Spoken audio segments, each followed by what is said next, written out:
Dans le cadre des futures échéances législatives et régionales, le gouvernement, en Conseil des ministres, a examiné et adopté le projet de loi portant modification du code électoral. Au regard de l'organisation des élections législatives et régionales prévues pour le premier trimestre de l'année 2024, la Commission électorale nationale indépendante a proposé un chronogramme des activités tendant à la tenue d'un scrutin couplé. Pour prendre en compte les exigences d'un processus d'élection multiple, il y a donc lieu d'apporter au code électoral en vigueur les modifications rendues nécessaires par ce nouveau contexte, et notamment les préoccupations liées au délai pour l'accomplissement de certaines diligences en matière électorale. Ainsi, selon le gouvernement, l'adoption de ce projet de loi permettra de prévoir les modalités de l'organisation de scrutins multiples et de prendre en compte les délais impartis pour le dépôt des dossiers de candidature, le versement du cautionnement ainsi que les délais pour rendre une décision en cas de recours.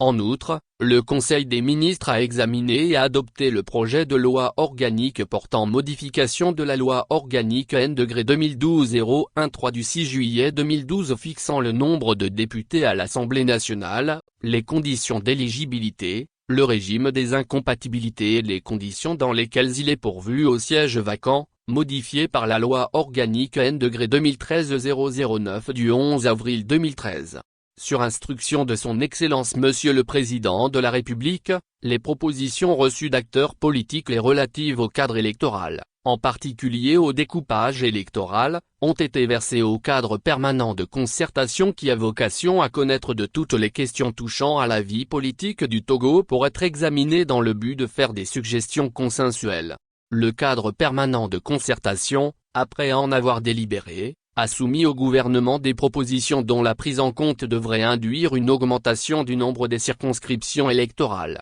un accroissement du nombre de députés ainsi qu'une nouvelle répartition des sièges à l'Assemblée nationale. Dans cette logique, le chef de l'État a instruit le gouvernement d'examiner avec attention les propositions formulées par le cadre permanent de concertation. Ainsi, le Conseil des ministres, après analyse des dites propositions, a initié la modification des dispositions pertinentes de la loi organique N-2012-013 du 6 juillet 2012 modifiée par la loi organique N-2013-009 du 11 avril 2013 fixant le nombre de députés à l'Assemblée nationale, les conditions d'éligibilité, le régime d'incompatibilité et les conditions dans lesquelles il est pourvu au siège vacant. Le gouvernement a indiqué que la procédure législative va donc suivre son cours pour permettre la tenue des prochaines consultations dans un cadre inclusif, apaisé et sécurisé, concrétisant ainsi, une fois de plus, le modèle de gouvernance concertée prôné par le président de la République et mis en œuvre au bénéfice de l'ensemble des populations togolaises.